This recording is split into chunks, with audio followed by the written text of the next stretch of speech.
welcome everybody to my Forge wish list. Now I have done this video once before. Unfortunately, I did it all in one big old video and it took about 20-25 minutes, something like that, and then I go back through it and I was like, oh man, I forgot some really key things.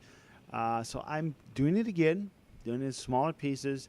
That way you can just click on it whenever you want and see what I got going on. And then I will, at the end of it, when I get everything done, I'm probably going to do a huge compilation of it.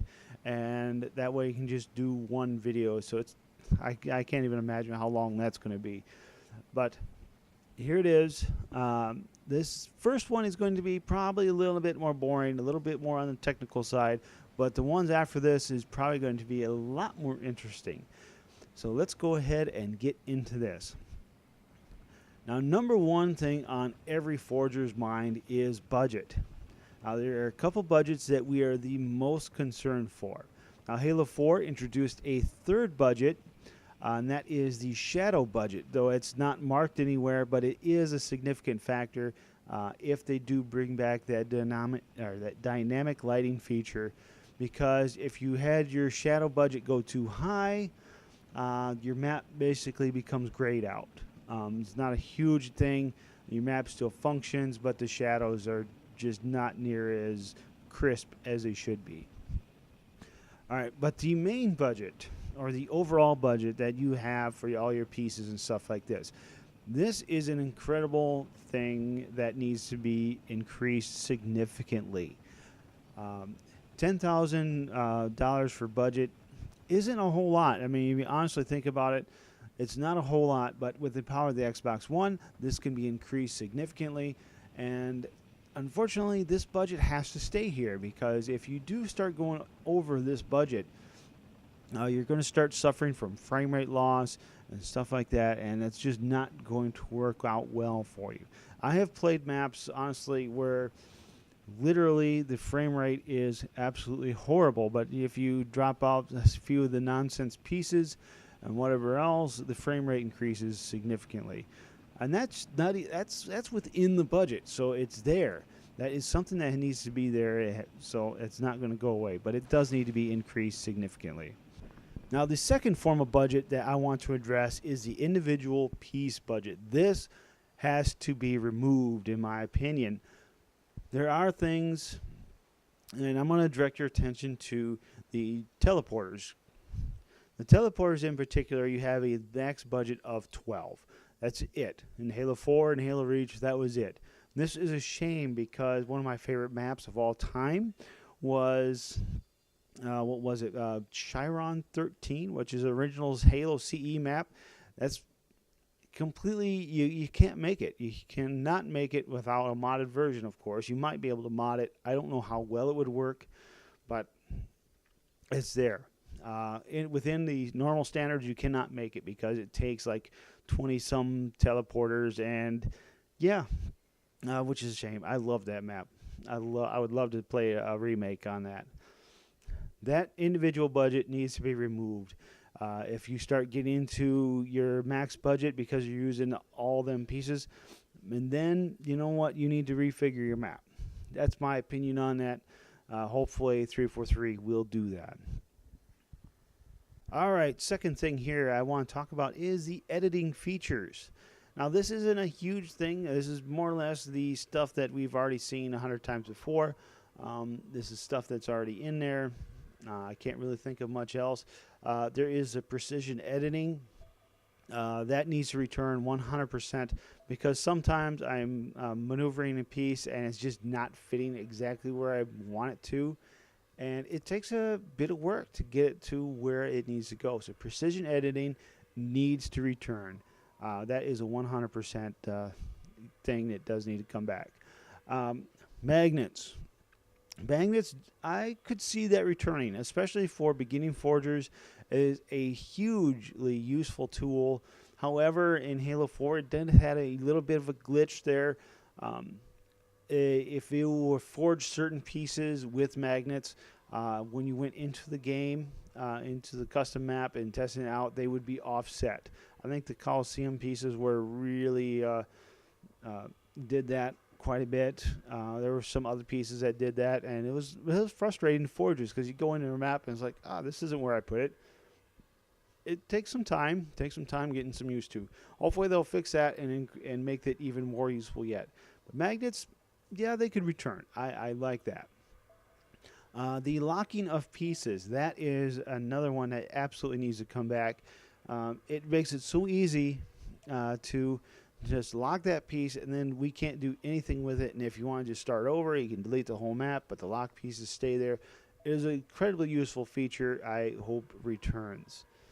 All right, and this one here is not likely to make an appearance, but you know what? I'm putting it on my wish list because that's what it is. It's my wish list. And this is the terrain editor. Now, a lot of people have been asking for this, and I can easily see why. If you can edit the terrain itself, you can do a lot of things and then create your Forerunner structure on top of it, or your whatever structure, maps, bases. Honestly, I could easily see that being a very good feature. I would love to see it. I don't think it's likely, but again, like I said, this is my wish list. Don't hate. All right, next one. Customized palettes. Now, I got a couple things here to this. What am I talking about? Custom palettes. These are palettes like, say you take the time to create out of forged pieces. You take the time to create a bulldozer, just an aesthetic piece, something fun to look at, something you can place on a map just to bring more into the game. You took that time, and you don't want to rebuild it over and over and over again. So what you could do is group up those pieces, save it and name it Bulldozer 1. You know, that type of thing. And then you can save it to your custom palette. Now, this is your own personal palette that you can pull from at any given time on any map, provided the pieces are on that map, that are available on that map. But this is something you can make a whole lot of fun things to do and have it readily available. Now, I also would like to say you would like to add this to your file share. So you got your custom palette, and you can upload it to your file share, and you can share it with all your friends so they can use that same bulldozer. They can make that same pelican or whatever piece that you created that was just incredibly fun or incredibly aesthetic, just to bring people more into the gameplay. Customized palettes. I think that would be an incredible feature to add to Halo Xbox One. I would love to see it. Now, there is another thing here I would like to add is customizable pieces. Now, this I think would have its limits, but honestly, think about this. I would honestly like to see things like the Wall Coliseum. The really huge pieces that I could customize. That way, I can just create my base, my ground floors, my walls, and use one piece versus trying to piece together about a good dozen of them and then work from there.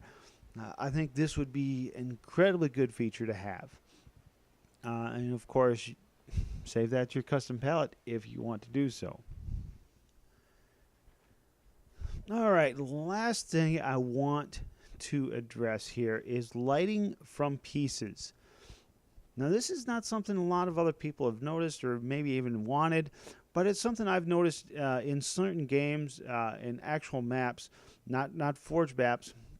We got the light ball things that we can use, and they work to some effect.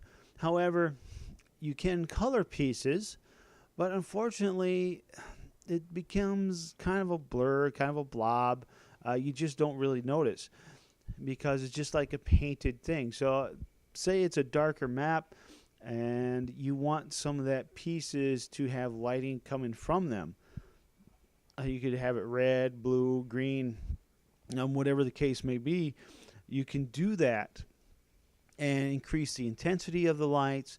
That way it's going to be a little bit more interesting in your map, because then imagine you're going into red base here and you can see it is definitely red base because the walls are glowing red and everything else, not just colored red. I don't know. It's something I thought would be an incredibly fun thing to do for your customizable pieces, is to add lighting effects from them. Well, anyways, guys, I'm going to wrap up this first one here. I do have some more Forge stuff coming. It should be fun to watch.